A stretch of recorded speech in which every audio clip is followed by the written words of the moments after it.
साथियों नमस्कार। Commando training के सेशन में आप सबका हार्दिक स्वागत है, हार्दिक अभिनंदन है। और सभी कमांडो को मेरा शुभकामनाएं हैं कि आप लोग कहीं न कहीं अपने सपने को पूरा करने के लिए इस कमांडो ट्रेनिंग में ज्वाइन हुए हैं। और यहाँ की जो कहना चाहिए कि ट्रेनिंग होती है, जो यहाँ की ज्ञान होती है, वो बहुत ही बेहतरीन होती है, जो हमारे बिज़नेस के लिए बहुत मायने रखता है। आज इसी विषय पर एक शानदार कहानी के माध्यम से आप लोग को बहुत ही बेहतरीन ज्ञान की अनुभव होने वाली है। चंदन का वृक्ष। साथियों, बचपन में आप लोगों ने ज़रूर सुना होगा कि चंदन के पेड़ पर साँप लिपटे होते हैं। सभी लोगों ने सुना है, पढ़ा भी है। और साथ ही इसके पीछे आपने कई तर्क भी सुने होंगे कि चंदन की पेड़ में शीतलता होती है, इसलिए साँप इस पे लिपटे होते हैं। साथ ही आपने रहीम के दोहे भी आप लोगों ने पढ़ा होगा। रहीम का एक दोहा है बहुत ही शानदार। वो दोहा है, मैं उसको बताना चाहूँगा आप लोग को कि उत्तम प्रकृति जो रहीम उत्तम प्रकृति का करी सकत कुसंग, चंदन विश्व व्यापत नहीं, लपटे रहत भुजंग। ये बहुत ही प्रसिद्ध दोहे हैं, जिसको हमने क्लास में पढ़ा है। और इसके जो अर्थ होते हैं वो ये है कि अ, जो व्यक्ति अच्छे स्वभाव का होता है, जो व्यक्ति अच्छे स्वभाव का होता है, उस पर बुरे विचारों का कोई प्रभाव नहीं पड़ता। जिस प्रकार से चंदन के वृक्ष होते हैं, उस पर अनेक प्रकार के जहरीले सर्प लिपटे होते हैं, लेकिन उस वृक्ष पर किसी भी प्रकार के विषैले सर्पों का कोई प्रभाव नहीं पड़ता। एक बहुत बड़ी कहानी कहती है। और आज इसी विषय पर एक बहुत ही शानदार व्याख्यान हमको सुनने को मिलने वाले हैं, जिसके माध्यम से वो ज्ञान हमको मिलने वाले हैं, जो कहीं न कहीं हमारे विचारों को बदलने वाली है। और कहते हैं जिसके विचार बदल जाते हैं इस बिज़नेस में, वही सफलता को प्राप्त होता है। तो मैं ज़्यादा वक़्त नहीं लूँगा और आज की जो सेशन है उसको मैं भी सुनना चाहूँगा, मैं भी समझना चाहूँगा कि मैं कैसे इस कहानी के माध्यम से अपने जीवन में परिवर्तन ला सकता हूँ। तो मैं उस महान शख्सियत को यहाँ पर इनवाइट करना चाहूँगा, जिसे हम आचार्य महोदय जी के नाम से जानते हैं और वो आज के प्रवक्ता हैं हमारे। तो ऐसे महान डायनामिक पर्सन, जो विश्व आयुर्वेद परिषद के सर्टिफाइड मेंबर भी हैं, आयुर्वेद रत्न से सम्मानित भी हैं, और एक डायनामिक पर्सन है, जो माइंड पावर की भी बहुत शानदार ट्रेनिंग हमको देते हैं लाइव लाइव होकर।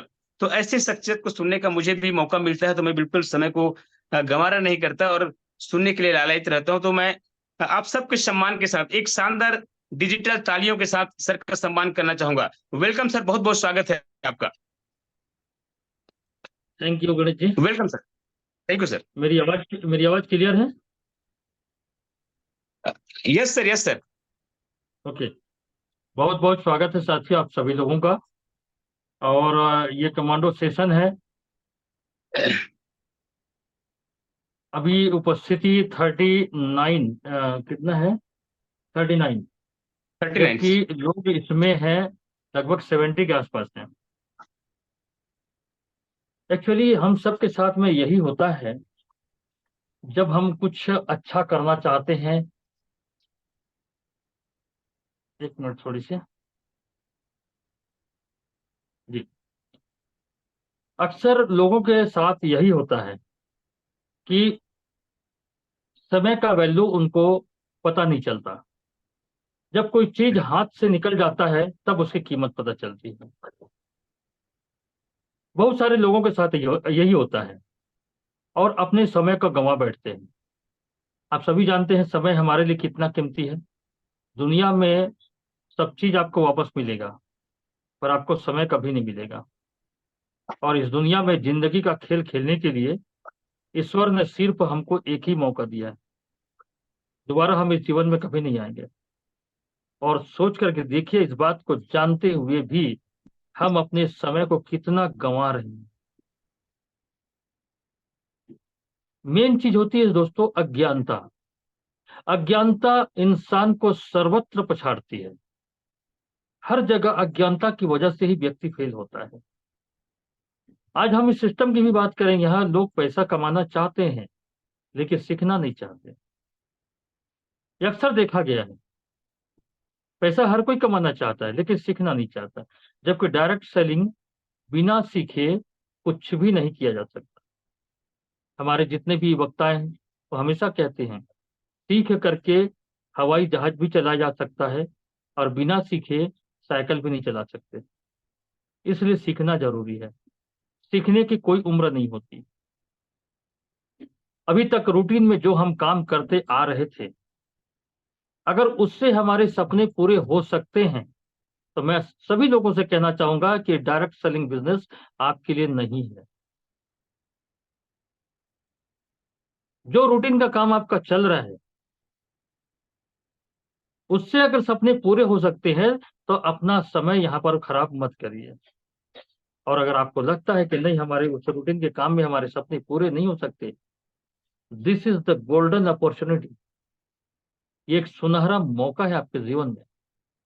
आपके सारे सपनों को पूरा करने का एक बेहतरीन प्लेटफॉर्म है। केवल और केवल इसको जानने का प्रयास करिए, इसको समझने का प्रयास करिए कि बर्छा फोरम क्या है और आशा किरण वेंचर्स लिमिटेड क्या है, और यहां से आपके सपने कैसे पूरे हो सकते हैं। एक बार 1 घंटा बैठ के मनन तो कीजिए आप। और यही मनन हमारे लोग नहीं कर पा रहे, लेकिन जिन्होंने इसका अध्ययन किया, as like Ganesh Ram Sahu, as like Niranjan Gupta, as like Toshan Lal Sahu, इन्होंने अध्ययन किया है। उन्होंने वर्षा फोरम में और आशा किरण वेंचर्स लिमिटेड में आज से 5 साल का फ्यूचर देख लिया उन्होंने। और हमारे बहुत सारे लोगों को वो फ्यूचर दिखाई नहीं दे रहा, और आज इसीलिए तरक्की करते चले जा रहे हैं। गणेश राम साहू, निरंजन गुप्ता, तोशन लाल साहू आज ये तरक्की करते जा रहे हैं क्योंकि उन्होंने 5 साल के पहले का, माने आगे का जो भविष्य उन्होंने देख लिया है कि आने वाले 5 साल में वो कहां पर रहने वाले हैं। यही चित्र अगर आप भी देख लेते हैं तो आपकी गति को कोई नहीं रोक पाएगा, चाहे कारण कुछ भी हो। मन आपका बंध रहा है, नहीं बंध रहा है, किस कारण से नहीं हो रहा है, या आपका समय, आप अपने समय को कहाँ निवेश कर रहे हैं, कहाँ इन्वेस्ट कर रहे हैं, उस काम से आपके आगे फ्यूचर के लिए क्या आपको बेनिफिट मिलने वाला है, ये आप समझेंगे उसको। और ये किनके साथ होता है? जो पूरी तरीके से अनभिज्ञ है, अज्ञान है, जिन्होंने अभी वर्षा फोरम प्रकल्प को और आशा किरण वेंचर्स लिमिटेड जो कि डायरेक्ट सेलिंग है, इसके बारे में पूरी तरीके से उनको जानकारी नहीं मिल पाई। साथियों, इस कॉन्सेप्ट को बारीकी से समझने का कोशिश करिए। भले 1 घंटे का समय लगे आपको, क्या वास्तव में हम इस कंपनी के माध्यम से हम उस मुकाम तक पहुंच सकते हैं? एक्चुअली हमने कभी जानने की कोशिश नहीं की।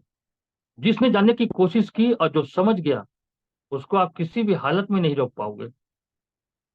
इसी प्रकार से एक बार आप भी जानिए, एक बार आप भी समझिए इसको।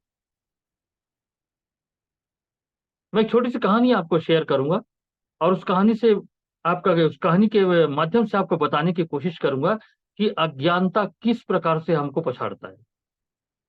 अभी गणेश राम साहू सर ने चंदन के वृक्ष के बारे में जो शब्दांश कहे, एक्चुअली वो सब्जेक्ट हम लेंगे 2 दिवसीय ट्रेनिंग में। मैं आज उसी चंदन के वृक्ष का मैं दूसरा पहलू बताने वाला हूं आपको।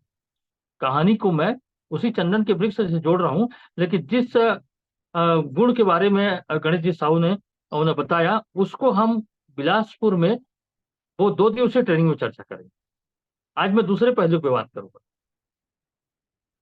कहानी को ध्यानपूर्वक सुनिएगा, आपके दिल दिमाग को ये झकझोर करके रख देगा। ये मेरा आप लोगों से आग्रह है कि एक जगह बैठ जाए और सभी वीडियो कैमरा ऑन करके बैठे। आप लोगों को आज सुबह एक नोटिफिकेशन गया होगा कि अभी आप लोगों को मैनेजमेंट वॉच करते आ रहा है, आपकी पर्सनालिटी कैसी है, आप कितना अपने गुरु को, अपने मेंटोर को, अपने अपलाइन को फॉलो करते हैं। उसके आधार पर अब अगला जो 2 दिवसीय प्रोग्राम होगा, 2 माह का रीडिंग लेने के बाद अब आपको 2 दिवसीय ट्रेनिंग में मैनेजमेंट चयन करेगा, यानी कि कंपनी चयन करेगी कि किसको 2 दिवसीय ट्रेनिंग पे ले जाना है। अभी तक तो खुले खुले में मैंने चल रहा था कि कोई भी आ सकता है। और अभी 2 बार, जो कि बिलासपुर में आने वाले 12 तारीख को, 12 और 13 तारीख डेट सेट हो चुका है। 12-13 तारीख को बिलासपुर में बहुत बढ़िया जगह पे है, सोनसरी करके जगह है, वहां पर होना है। और अंबिकापुर से लगभग 100 किलोमीटर आगे बलरामपुर क्षेत्र में एक तातापानी करके जगह है, जो बहुत ही एक रमणीक स्थल है। और एक उसे कहा जाए कि उसे शिमला का दर्जा दिया जाए तो कोई कम नहीं होगा, उस जगह पे होना है। उसके बाद नरसिंहनाथ, नरसिंहनाथ का जगह आपने सुने होंगे, बहुत अच्छा जगह है। तो बागबाहरा टीम, मिस्टर तोसन लाल साहू सर की टीम से नरसिंहनाथ में होना है, जिसमें किशन लाल की टीम भी रहेंगे। इस प्रकार से बेमेतरा डिस्ट्रिक्ट में भी होना है। तो अलग अलग जगहों पर ये 2 दिवसीय प्रोग्राम होने वाला है। तो अभी तक आप लोग अपनी मर्जी से आ पा रहे थे, अब अपनी मर्जी से हमारा चयन नहीं होगा, कंपनी के द्वारा चयनित किया जाएगा। अब उसमें 9 पॉइंट दिया गया है, आप नोटिफिकेशन देखे होंगे कि उस 9 पॉइंट के आधार पे आपका चयन होगा। इसलिए बी अलर्ट, अलर्ट रहिए, सिंसियर हो जाइए, और एक संवेदनशील व्यक्ति बनिए, और सिस्टम को फॉलो करिए। बराबर वीडियो कैमरा जैसा कि पॉसिबल होता है, वीडियो कैमरा ऑन करके बैठें। वो इसलिए कि आपका पूरा कंसंट्रेशन पूरे प्रोग्राम पे रहेगा। कई लोग सिर्फ फॉर्मेलिटी निभा देते हैं, फॉर्मेलिटी मत निभाइए। अगर आप फॉर्मेलिटी निभा लेंगे तो लाइफ भी आपके साथ फॉर्मेलिटी निभा देगा, बस एक नॉर्मल वे की जिंदगी देगा आपको। इसलिए कभी भी फॉर्मेलिटी निभाने की कोशिश मत करिए। चलिए, कहानी मैं शेयर करता हूँ आप लोगों को, कहानी को ध्यान पूर्वक सुनिएगा, और आपके ये कौन से पार्टों को छुएगा आप महसूस करना। किसी राज्य में एक लकड़हारा हुआ करता था। लकड़हारा रोज जंगल जाता था, लकड़ियां काट करके घर लाता था, और उसको वो कोयले में कन्वर्ट करता।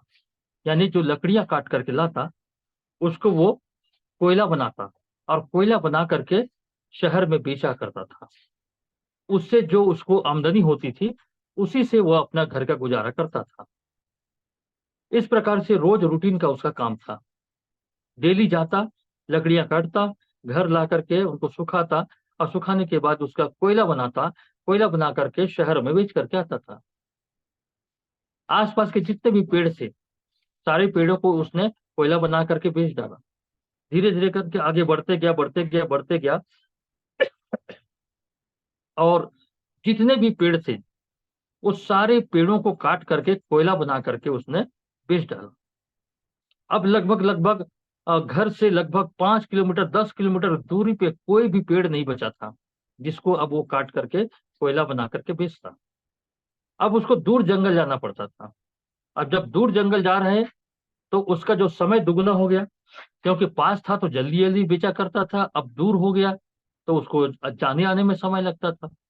धीरे धीरे करके उसकी आमदनी कम हो, आसपास पूरा मैदान कर दिया था वो, सारे पेड़ों को काट डाला था। एक दिन रूटीन के काम से वो जंगल गया लकड़ियां काटने। तो चलते चलते बहुत दूर चला गया वो, तो उसको बड़ी मुश्किल से कुछ पेड़ नजर आए। तो वहां पर वो लकड़ियां काटने लगा। उसी वक्त क्या हुआ कि उस राज्य का जो राजा था, वो उसी मार्ग से गुजरा। वो राजा रास्ता भटक गया था। राजा बहुत प्यासा था, पानी नहीं था उसको। दूर दूर तक उसने देखा, कहीं पर भी पानी नहीं मिल रहा है। अचानक उस राजा का नजर उस लकड़हारे पर पड़ा, तो उसकी ओर बढ़ चला। सोचा कि हो सकता है इसके पास पानी होगा। राजा को बहुत प्यास लगा था, मैंने दम घुटने की स्थिति आ गई। तो वो जल्दी से अपने घोड़े से वो उस लकड़हारे के पास पहुंचा, और उससे सबसे पहले सवाल किया कि हे लकड़हारा, तुम्हारे पास पानी है क्या? लकड़हारे ने अपने पीठ में जो एक तुमड़ी, जिसे तुमड़ी बोलते हैं, तुमड़ी में पानी रखा हुआ था, जिसके ऊपर बोरा लपेटा रहता है। बोले कि हाँ महाराज, मेरे पास पानी है, मुझे जल्दी से पानी पिलाओ। उसने राजा को पानी पिलाया। राजा की जान में जान आई। दोनों थोड़ी देर बैठे वहां। थोड़ी देर सुस्ताने के बाद बोला कि मैं इस क्षेत्र का राजा हूँ, इस राज्य का राजा हूँ। आज तुमने मेरी जान बचाई है, तुम कल मेरे दरबार में आओ, मैं तुम्हें उपहार से सम्मानित करूंगा। ये बोल करके राजा चला गया। दूसरे दिन लकड़हारा उस राजा के दरबार में गया और राजा के सम्मुख खड़ा होकर के प्रणाम किया, अभिवादन किया। राजा देखते ही पहचान गया कि ये वही लकड़हारा था जो कल इसने मेरी जान बचाई थी। राजा ने पूरा हालचाल पूछा, तुम करते क्या हो? लकड़हारे ने कहा कि मैं जंगल की लकड़ियां काट करके कोयला बना करके उनको बेचता हूँ, उसी से मेरा गुजारा चलता है। क्योंकि राजा की उसने जान बचाई थी तो राजा बहुत भावुक भी हुआ, द्रवित भी हुआ, और उसने उस लकड़हारे को कहा कि तुम ठीक है, एक काम करो, ये जो मैं तुमको चंदन का एक बाग देता हूँ, उसमें बहुत सारी चंदन की पेड़ है, पूरे जो पेड़ है वो चंदन के, ये मैं तुमको दे देता हूँ, और इस चंदन से तुम काफी अच्छा अपना रोजगार कर सकोगे, और तुम्हारी जो दरिद्रता है वो दूर हो जाएगी, गरीबी दूर हो जाएगी, और ढेर सारा पैसा कमाओगे। लकड़हारा भी खुश हो गया था, क्योंकि अब उसके पास तो लकड़ियां थी नहीं, जंगल तो साफ हो गया था। तो उस लकड़हारे को राजा का एक सैनिक उस बाग को दिखाने ले गया। लकड़हारा खुश हो गया और उस सैनिक के साथ चला उस चंदन के बाग को देखने के लिए। वहां जाकर के देखा था कि विशाल एरिया में एक बड़ा सा बाग है, जहां पर पूरे बाग में चंदन की लकड़ियां।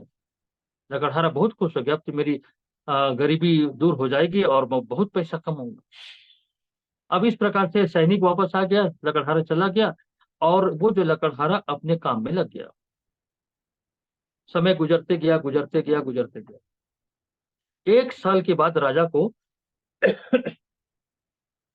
एक साल के बाद राजा को ये ख्याल आया कि अरे, एक साल पहले एक लकड़हारे ने मेरी जान बचाई थी और उसको मैंने चंदन का भाग दिया था। चलो तो उस लकड़हारे की क्या स्थिति है ये पता करके आते हैं। ये सोच करके जो राजा था उस लकड़हारे के घर में गया। लकड़हारे की स्थिति देखा, मकान वही जर्जर स्थिति, घर की जो स्थिति है वो भी सामान्य, कपड़े भी कोई खास नहीं थे। राजा ने पूछा, मैंने तुमको चंदन का बाग दिया था, तो क्या उसका तुम उपयोग किए? बोले, लकड़हारा बोला कि हाँ महाराज, मुझे अब ज्यादा दूर जाना नहीं पड़ता लकड़ियां काटने के लिए, आपने बाग दिया है तो मेरे काम आसान हो जाता है, और मेरा जो अभी जिंदगी अच्छी से चल रही है। तो राजा ने कहा, चलो थोड़ा बाग देख के आते हैं। लकड़हारे के साथ में जाकर के देखा तो आधा से ज्यादा चंदन का पेड़ कट चुका था। बोले कि इतने सारे पेड़ कहाँ गए? बोले कि महाराज, आपने जो चंदन का बाग दिया था, मैंने पूरा काटा, काट काट के पूरा कोयला बना के बेच दिया, तो मेरे को ज्यादा मेहनत करने की जरूरत नहीं पड़ी। राजा ने सिर पकड़ लिया। बोले कि तुमने क्या कर दिया ये? मैंने क्या सोच करके तुमको दिया था और क्या समझे तुम एक काम करो, मैं तुमको एक छोटा सा लकड़ी दे रहा हूँ। तो उसने चंदन का एक 1 फीट का, ज्यादा लंबा नहीं, मात्र 1 फीट का उसके जो चंदन की लकड़ी को तोड़ करके दिया उसको। बोले, तुम इस लकड़ी को जाओ और शहर में बेच के आओ, किसी दुकानदार के पास चले जाना, उसको बोलना ये। तो लकड़हारा सोचने लगा, इतना सारा कोयला लेता हूँ तो उसको लेने वाले बहुत कम है, ये छोटी सी डंडी का कौन लेगा? फिर भी राजा ने कहा था इसलिए माना बात को। वो लकड़ी की डंडी, 1 फीट की डंडी लेकर के गया, एक दुकानदार के पास में गया। बोले, ये लकड़ी मैं बेचना चाहता हूँ। दुकानदार ने देखा कि चंदन की लकड़ी से खुशबू आ रही थी, वो समझ गया तो चंदन की लकड़ी है, तो इसको मैं बेचना चाहता हूँ, कितना में लोगे? दुकानदार बोलता है, मैं तुमको इस लकड़ी के 500 रुपये दे सकता हूँ। लकड़हारा एकदम चौंक गया, मैं इतना इतना सारा कोयला लाता हूँ, ले दे के 100 रुपये मिलता है, और इतनी बड़ी लकड़ी का 500 रुपया? लकड़हारा चौंका, 500? दुकानदार बोलता है, चल एक काम कर, तेरे को 700 दे दूंगा। 700? दुकानदार बोलता है, चल यार, तेरे को 1000 रुपये दे दूंगा। लकड़हारा के मुंह से आवाज नहीं निकल पा रही थी, वो गिरते गिरते बचा वो दम खा गया। छोटी सी लकड़ी 1000, और मैं इतना सारा कोयला बेचता हूँ तो उसका 100 रुपये। लकड़हारे के बाद समझ में आ गई कि उसने क्या गलती किया। दौड़ा दौड़ा राजा के पास आया, उसके चरण पकड़ लिया उसने। महाराज, मुझसे बहुत बड़ी भूल हो गई, मैं इस चंदन के पेड़ की कीमत नहीं समझ सका, मैं क्या कर बैठा, एक छोटी सी लकड़ी 1000 रुपये में बिक रहा है, मैंने कई पेड़ जला करके बेच डाले। और ये किस वजह से हुआ? अज्ञानता की वजह से। ज्ञान नहीं था, चंदन के पेड़ की कीमत को समझ नहीं पाया। आज हमारे साथ भी यही हो रहा है दोस्त, यही हमारे साथ हो रहा है। आज हमारे बहुत से लोग बर्छा फोरम से अज्ञान हैं। आज उनको समझ में नहीं आ रहा है।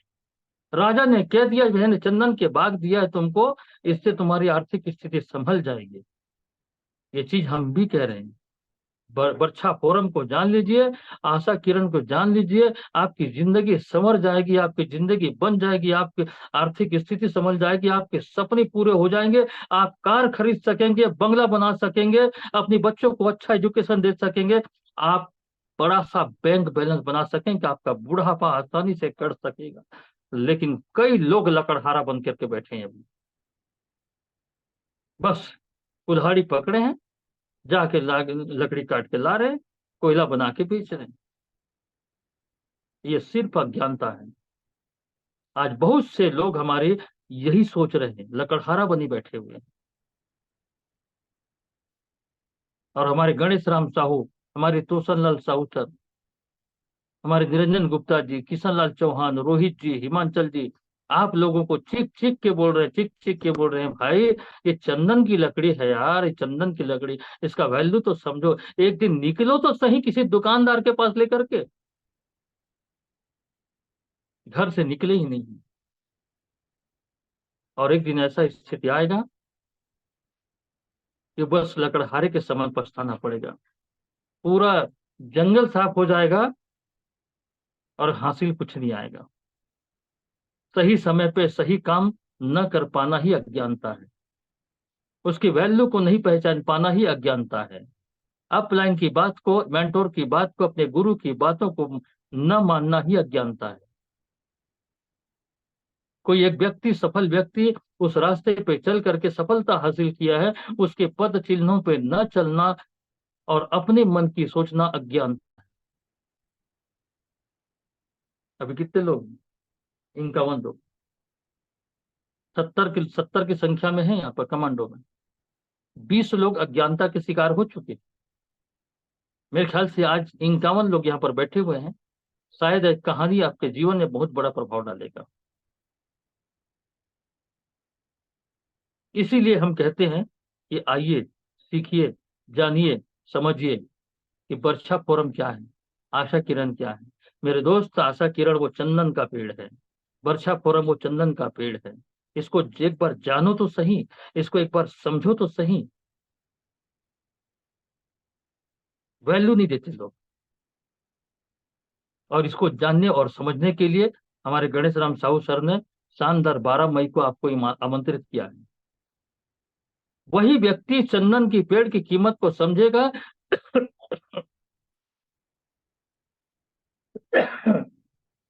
सॉरी।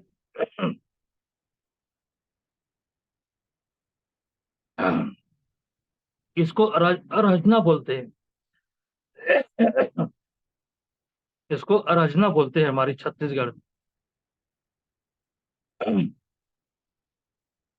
एक्चुअली क्या है, मेरे जीभ में छाले पड़ गए। छाले 3 कारणों से बनता है। एक तो आपको नींद नहीं आएगी पूरी, तब जीभ में छाले पड़ते हैं।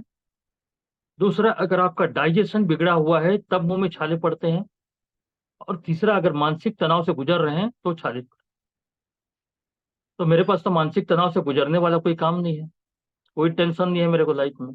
जब तक आशा किरण मेरे साथ में है या मैं आशा किरण के साथ में हूँ, मुझे कोई टेंशन नहीं है। डाइजेशन मेरा ठीक है, क्योंकि अमृत रस ले रहा हूँ, रेंजोवा ले रहा हूँ, डाइजेस्टिव चूर्ण ले रहा हूँ, मेरे पेट बिगड़ने का सवाल ही नहीं है। हाँ, इतना है, रात को जगता हूँ। कभी 1 बजे रात को, कभी 2 बजे रात को, आप लोग देखे होंगे। आपके लिए मैं हमेशा चिंतित रहता हूँ और हमेशा कोई ना कोई पोस्टर बना करके रात में डालता हूँ। आपके लिए जगता हूँ, जिसकी वजह से नींद पूरी नहीं हो पाती। और आप यकीन नहीं करेंगे, मेरी एक खतरनाक आदत हो गई है। कहीं पर भी बैठा रहता हूँ, चेयर में सो जाता हूँ और अपनी नींद को पूरी करने की कोशिश करता हूँ। तो उसकी वजह से जीभ में पड़ गए छाले। तो मैंने अभी थोड़ी सी मेडिसिन ली थी और पानी ले लिया था, शायद उसी कारण से अटकन आ गई थी। चलिए, टाइम कितना बचा है? 10 मिनट टाइम है। तो बात हम कर रहे थे कि हम वैल्यू को नहीं समझ पाते। आज हमको वैल्यू को समझना पड़ेगा। मेरे दोस्त, एक बार मैं आप सभी से आग्रह करता हूँ, अपने अपलाइन के साथ बैठिए, अपने गुरु की बातों को मानिए और एक बार जानने की कोशिश करिए कि वर्षा परम और आशा किरण आपके लिए कितना लाभदायक है। आपके कौन से यहाँ पर सपने पूरे होने वाले। तो एक बार जानने और समझने की कोशिश करिए और एडजस्टमेंट की लाइफ से बाहर निकलिए, समझौते वाली जिंदगी से बाहर निकलिए। कब तक लाइफ से समझौता करते रहेंगे? केवल समझौता समझौता समझौता। समझौते के चक्कर में ना आपके बच्चे विकास कर पाएंगे, ना आपका आपके परिवार का मानसिक विकास होगा, ना आपके परिवार की आर्थिक स्थिति बदलेगी, ना कभी आपके सपने पूरे होंगे। और एक रूटीन लाइफ की जिंदगी जिएंगे, एक नॉर्मल लाइफ जिएंगे, एक एवरेज लाइफ जिएंगे। समझौते की जिंदगी बड़ी खतरनाक होती है। और जब तक आप समझौते की जिंदगी जिएंगे, एक स्थिति ऐसी आएगी जब आपके पूरा नस नस कमजोर हो चुका रहेगा और उस दिन आपकी ताकत नहीं लग पाएगी और उस दिन आप उस समस्या से निकलने की कोशिश करेंगे तो निकल नहीं पाएंगे। एक छोटी सी कहानी और शेयर करता हूं आपको, समझौते वाली जिंदगी से आपको बाहर निकालने के लिए। अभी खून गर्म है, जोश है, जवानी है, एनर्जी है, ताकत है, अभी समय है। जब आप धीरे धीरे करके उम्र दराज होते जाएंगे, आपके शरीर में शिथिलता आती जाएगी और एक दिन ऐसा होगा जब आपका शरीर पूरी तरीके से शिथिल हो चुका रहेगा और काम करने की स्थिति में नहीं रहेंगे। अगर आपने कोई बैंक बैलेंस नहीं बनाया, अगर आपने कोई पैसिव इनकम का जरिया नहीं बनाया, तो यकीन मान करके चलिए, आप मेरी बात को गांठ बांध कर लीजिए कि बुढ़ापा बड़ा दर्दनाक हो जाएगा। मैं कहता हूं, कभी बेटे बहू के भरोसे में मत बैठो।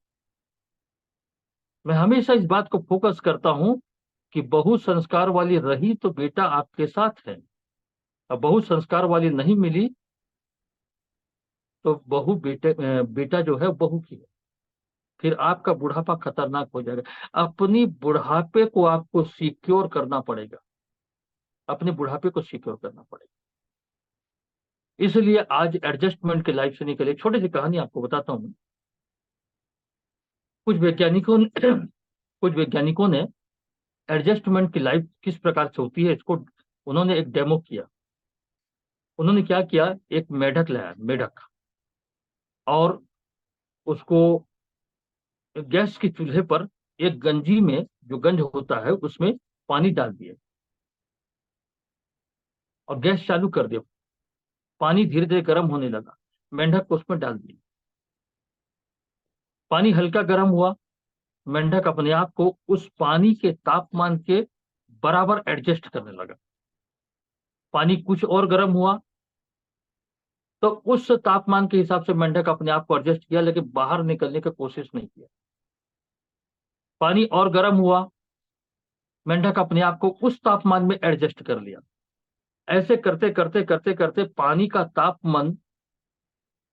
जो तापमान है वो 80 90 100 डिग्री के आसपास पहुंचने लगा।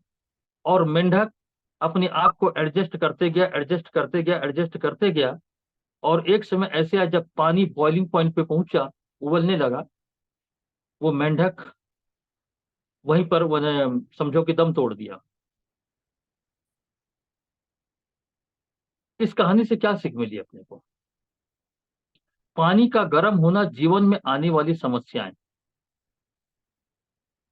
पानी इधर गर्म होता था, मेंढक अपने आप को एडजस्ट करता था कि जो भी समस्याएं आती हैं और जो भी उनका काम चल रहा है, उस पैसे से, अपनी आमदनी से और इन समस्याओं से अपने आप को बस समझौता समझौता समझौता समझौता, समस्या आती गई समझौता करते गए, समझ आती गई समझौता करते गए। और ऐसा करते करते करते करते हम समझौते की जिंदगी जीते रहे।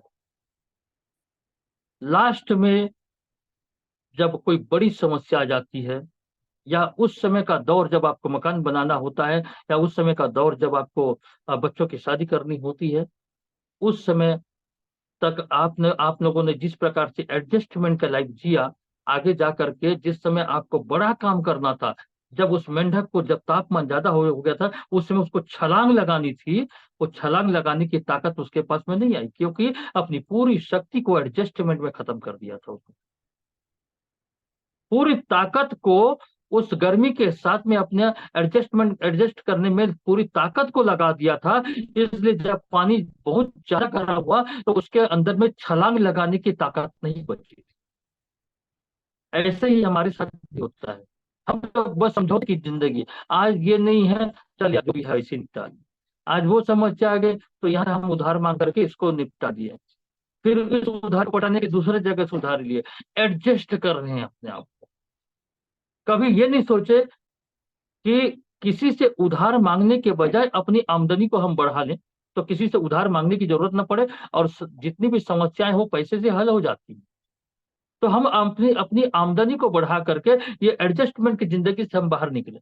अगर हम इसी प्रकार से समझौता करते रहे लाइफ से, तो समझौता समझौता समझौता, लास्ट में हमारी पूरी ताकत खत्म हो जाएगी। ना बैंक बैलेंस बचेगा, ना पैसिव इनकम का कोई जरिया बनेगा, ना हमारा कोई सामाजिक वर्चस्व बना रहेगा। हम एक गरीबी की जिंदगी जीते रहेंगे, और उस समय जिस समय हमको ज्यादा एनर्जी की जरूरत पड़ेगी, उस समय हमारे पास ताकत नहीं होगा। एडजस्ट करते करते निकल, जिस प्रकार से मेंढक बढ़ते तापमान में अपने आप को एडजस्ट किया, और पूरी ताकत खत्म हो गई, पूरी एनर्जी खत्म हो गई, और जिस समय उसको ज्यादा ताकत लगा के छलांग मार के बाहर निकलने की आवश्यकता थी, उस समय वो ताकत खत्म हो गया और वहीं पर मर गए। तो यही मैं कहना चाहता हूँ साथियों, कि एडजस्टमेंट की लाइफ मत जिए। आज गोल्डन अपॉर्चुनिटी आपके पास में, एक सुनहरा मौका आपके जीवन में आया हुआ है। ये मौका आपके जीवन में दोबारा कभी नहीं आएगा, और आप किस्मत वाले हैं कि आप फाउंडर मेंबर। अभी जितने भी लोग हैं ना, वो सब के सब फाउंडर मेंबर हैं। 1 साल, 1.5 साल, 2 साल, 3 साल के बाद में आप ही लोगों का जो चेक है ना, वो देखने लायक रहेगा। आज किसी कंपनी के लीडर का पैसा इनकम आप देखते हैं, लाखों में इनकम करता रहता है। वो किसका होता है? उसी बुनियादी मेंबर का होता है, जो शुरुआती के दौर पे सारी कठिनाइयों को, सारी परेशानियों को झेल करके जो आगे बढ़ता है। ऐसा नहीं है कि आपके साथ में कोई परेशानी नहीं आएगी, क्योंकि आप बुनियादी मेंबर हैं। बुनियादी मेंबर के साथ परेशानियां आएंगी ही आएंगी, और आपके काम को देख करके, आपके काम से प्रेरित होकर के दूसरे लोग आपके साथ में आने वाले हैं। लेकिन समस्याओं से, बाधाओं से अगर आप पीछे हट जाएंगे, तो आप ही रुके रहेंगे। मैं यहाँ पर बहुत सारे लोगों को देख पाता हूँ। आज हमारे साथ में एक साथी दिखाई दे रहे हैं, काफी दिनों के बाद आज उनको मैंने देखा है यहाँ पर, जो लगभग मैं समझता हूँ कि 6 महीने का समय पता नहीं गुमनामी के अंधेरे में गुजार दिया उन्होंने, और 6 महीने के बाद में आज फिर से वो प्रकाशित हुई हैं। हमारी शुभकामनाएं हैं, आपने रीस्टार्ट किया है, बहुत बहुत शुभकामनाएं। आगे बढ़िए, हम आपके साथ में हैं, मैनेजमेंट आपके साथ में है। तरक्की करें। मैं नाम नहीं लूंगा, अगर मैं नाम लूंगा तो आप जान जाएंगे कि मैं दुर्गा विश्वकर्मा की बात कर रहा हूँ, इसलिए मैं नाम लेना नहीं चाहता। तो रीस्टार्ट करिए, बहुत बहुत स्वागत है आपका। समय कितना बचा गणेश जी? समय, हाँ, चलिए मैं आपको ओवर करता हूँ। माइक बंद है?